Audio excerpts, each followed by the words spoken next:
8,750-pound Laredo Bunkhouse coming in on trade here at Haylett RV of Coldwater, Michigan. Big camp kitchen on this.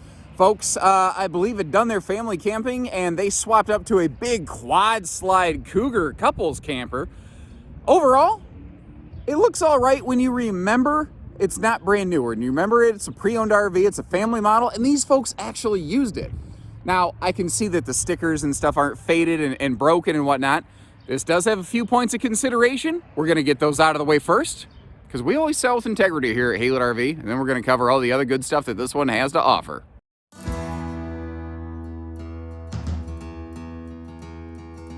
So what kind of stuff do we need to consider before we go diving headfirst into this thing? Well, I noticed when I was opening up all the baggage doors, these front corners, they look a little kitty-wampus, which is a technical term. And it looks like they put some heavy-duty kind of bracket plates on the bottom.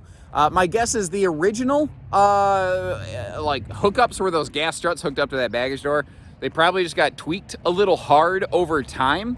And then back here, kind of a similar situation.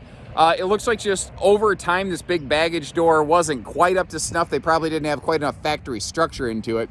And like over here, you see that there's one of those, again, big plates with that gas strut on it. But you see over here, it's been ripped out of the baggage door. Now, the low dollar, get me through the summer budget solution is they got a board, they got a piece of foam, and they just stuffed it up there. Here's the good news. That's not what you're going to have to be stuck with. Because lo and behold, as I stepped into the master bedroom here, I noticed almost immediately a giant full replacement baggage door over here on this bed space. So it's not just on the way, it's here. Now, at the time of this filming, I haven't verified with the boss that we're going to put this on. I'd be shocked if we didn't. It would seem kind of silly if we hadn't planned on doing that. But we have a really busy season going on right now. We have had a lot of RVs actually come in on trade and sell before I could even get the video posted, and I just haven't posted the stuff and wasted your time watching footage of something that's already out of here. So it is possible, if you call us right away and jump on this right away when this footage comes out, we haven't had a chance to put that on yet. Just keep that little kind of fine detail in mind, because I don't want somebody to come from like 2-3 hours away, see that we haven't swapped out the baggage door, be like, that lion sack of crap. Well, we're getting there. It just takes time, and we've got a very full service schedule in the meantime, so we may need to do that when somebody actually pulls the trigger and purchases it. My point, either way, is there's a baggage door here, so it's not like you have to shove a 2x4 into your baggage door every time you go camping, unless that's your thing. But actually, I give the folks credit. It's a simple, smart, low dollar, and effective way to keep your trip going. There's a lot of people that I've met over the years that would let that cripple the camper. Oh, we can't go camping for the rest of the season. You can. I know that it's not ideal, but you can. I also noticed it looks like something bumped the skirt right here. And on my second pass through, kind of funny, I actually began the video by saying the decals look great. Well, right over here on the door side, there's one decal. I don't know why this one decal has not done so well and the rest have. But this stuff that I've shown you, that's like the only glitchy, gimmicky stuff I've noticed so far. Overall, actually, the inside of the RV is pretty nice. I can see whoever kept the inside did a good job. Well, the outside's been cleaned and conditioned. Brand new Goodyear Endurance radials on here. There's a lot of good stuff. If you're looking to take a family camping for a few years and then swap out into the couples rig like these folks did, this is a good opportunity to do that. Now, this is actually a pretty classic bunkhouse arrangement. You still find it more commonly today kind of in the travel trailer world. You don't see models like this in fifth wheels very often anymore. And it's funny, there's always a cycle of what is old is suddenly new again. And this is one of those models that I'm kind of looking at it and I'm saying, why isn't there a little bit more of a modern half twist to this? It feels like there should be. I suppose campers like a 287 BH Arctic Wolf, a 29.5 Eagle HT here at Haylett RV. If you're curious about those, I'll leave links for those in the video description. If I don't, leave me a comment and remind me, because I put out a lot of content and sometimes it's hard for me to remember all those things.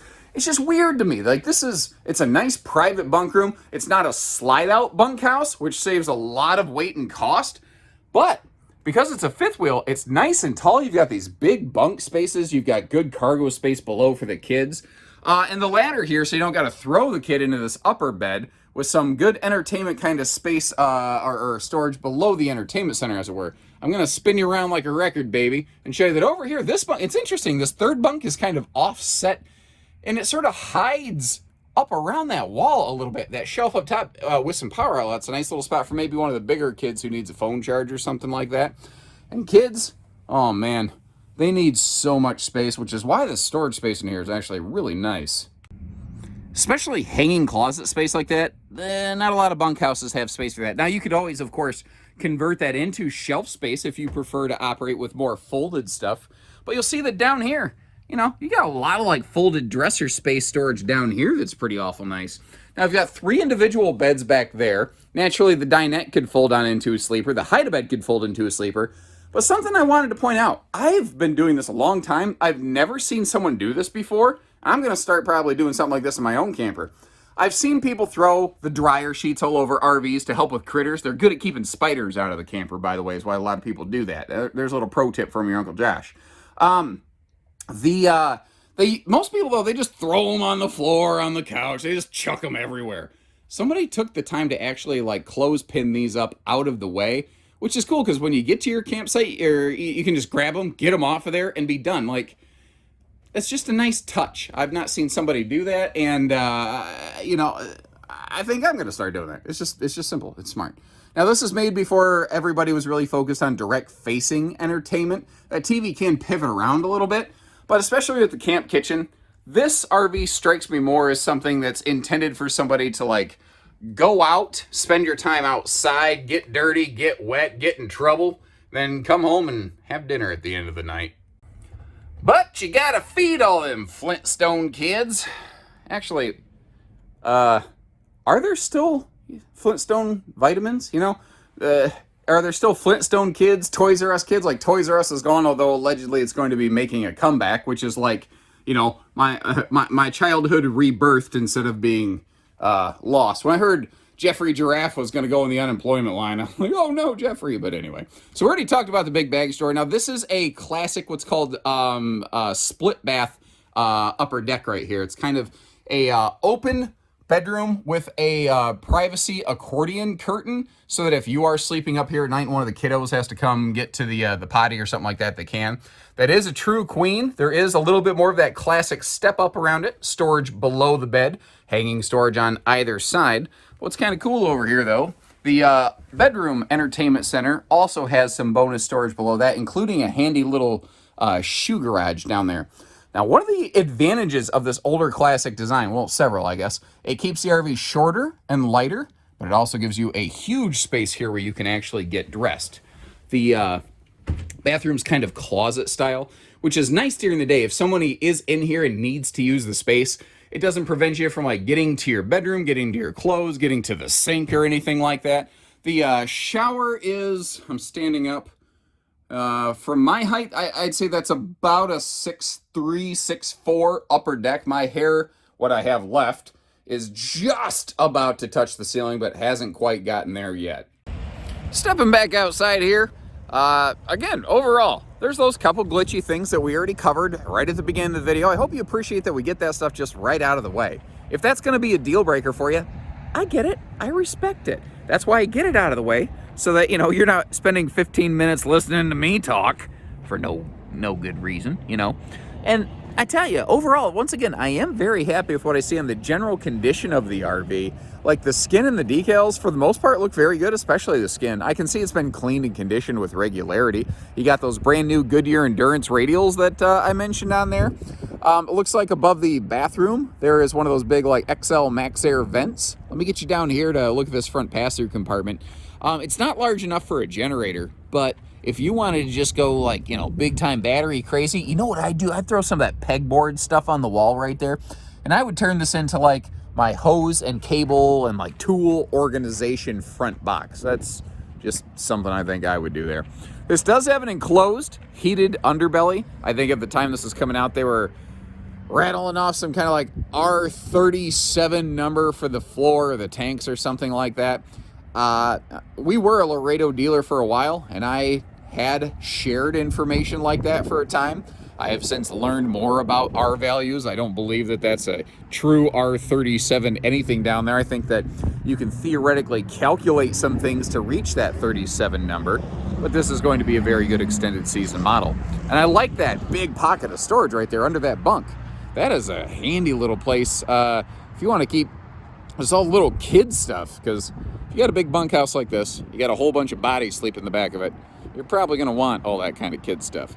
Now, we already had a good look at the camp kitchen, but we were kind of just looking at like the board that was holding the door up, which once again, there's a brand new door in the RV that will get swapped onto here at some point.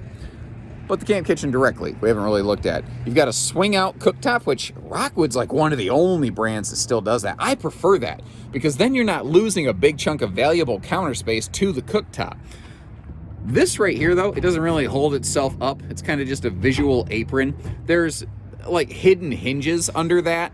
Ideally, it should sit up, but it never really worked. There's too much weight here. I guess there's kind of a storage pocket down here. Remember, though, the stovetop has to slide into there to some degree. Real sink with a drain, some good cabinet space out here, and a larger fridge outside the RV. That's something, I swear, a big camp kitchen like this is getting harder and harder to find. Power front leveling jacks, by the way, power rear stabilizers, and this does have a slide-out bike rack bumper cargo tray combo. It can obviously just slide shut like we're seeing here as well. And the roof looks right to me. This looks the way that I think an RV of this age should look. I've walked all over it. I haven't found soft spots. I don't see where there's been leaks. The RV has obviously gone through a full peel and seal at some point. I've noticed a couple of the seals, like the one right there around the skylight, they are reaching a point where a couple touch-up beads wouldn't be a bad idea. But overall, it doesn't look terrible up here. They obviously did at least a once-a-year cleaning and conditioning, if not more. And I think on a used RV, that's exactly what you should be looking for. Something else I noticed, like the not just the Max Air vent covers over all the roof vents, but like that refrigerator vent cover, it is newer. It doesn't exactly match things like this AC shroud. So that is something that, you know, had been replaced at some point. So once again, obviously the folks were, I mean, no pun intended being on the roof, but on top of it as the RV needed attention. So I think overall my final impression of it's pretty positive. Again, it's got a couple little glitchy things, but I think it just kind of goes with the territory with the year. I don't see where it's leaked. I don't see where some kid put his hole through the wall. I don't see where somebody, you know, UFC Dragon punched a cabinet or anything like that. Actually, the inside of it looked really nice. Just a couple goofy baggage door things, one of which has a whole new baggage door. I don't think that's too terribly bad, but that's my take on it. I'm not the one buying it. It's your money in the mix. So let me know what you think. And as always, if you need, you know, they trade it out, you got to trade, you need hitching, you need financing, we do all that stuff. Give us a call and we'll get your family camping. And we will always make sure that you have the right truck to tow something like this. Chances are, I should have mentioned this sooner. You probably want to stay more in a 3/4 ton truck range, just given the size of this thing. I know a lot of people want to know about, can their half-ton handle it, just because half-tons are so common. Probably want to stay more a 3/4 ton on this. But again, we always verify that on a person-by-person and case-by-case basis here at Haylett RV. So if that sounds good, give us a call. We'll get you rolling. Take care, stay safe, have fun, and happy Haylett camping, everyone.